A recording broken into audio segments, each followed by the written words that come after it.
रहे जी हैं। जी। तो आपकी जो कर्मफल जनपत्रिका होती है उसमें क्या क्या चीजें ऐसी होती हैं, आप हमारे दर्शकों को बताइए।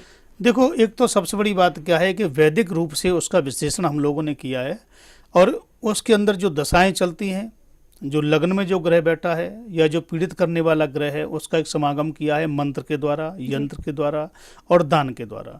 जो हमारी सनातन धर्म की जो पद्धति है, जो वैदिक पद्धति है हमारी जो पूर्वजों की, उसी को लेकर के हम उसके अंदर चल रहे हैं कर्मफल जनपत्रिका के अंदर। क्योंकि कर्मण्यवाद कार्यस्तु मा फलेषु कदाचन।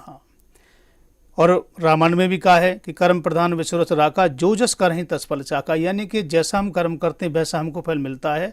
तो फिर क्यों ना हम ऐसा ही कर्म करें जो हमारे अनुकूल है, कि जो हमारी पत्री में प्रतिकूल प्रभाव आ रहा है, जो बाधा आ रही है, जो परेशानी आ रही है, उसको दूर करने के लिए हम कर्मफल जनपत्रिका के भीतर वो उपाय हमने दिए हैं कि जिनको करके व्यक्ति लाभ ले सकता है, आनंद ले सकता है।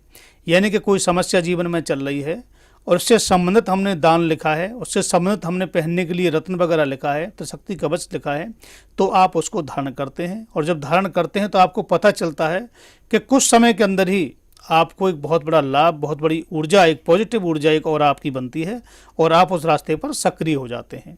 जो विघ्न, जो बाधा जो चली आ रही थी, वो धीरे धीरे करके आपकी दूर हो जाती है।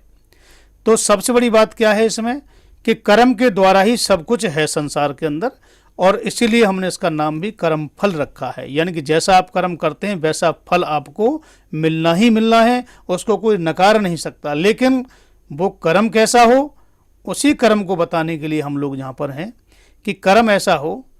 अगर ज्योतिष के भाव से देखते हैं तो ग्रहों का भाव आ जाता है कि ग्रह कौन सा चल रहा है, कौन सा विपरीत है, उस ग्रह से हमें प्रार्थना करनी है, प्रेयर करनी है, उस ग्रह के लिए मंत्र जाप करना है, उस ग्रह के लिए हमको कुछ दान करना है, उसकी ऊर्जा बढ़ाने के लिए हमको त्रिशक्ति कवच धारण करना है। और परंपरागत अगर वैदिक विधान से देखते हैं तो कर्म वो है, सत्कर्म सूचको नूनम ज्ञान यज्ञ स्मतो बुधई।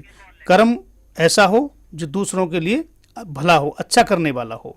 ऐसा ना हो जो हम कर्म कर रहे हैं उससे दूसरों को परेशानी हो, समाज को परेशानी हो, प्रकृति को परेशानी हो। ऐसा कर्म नहीं करना चाहिए, उससे नुकसान होता है, उससे कभी अपना भला नहीं होता।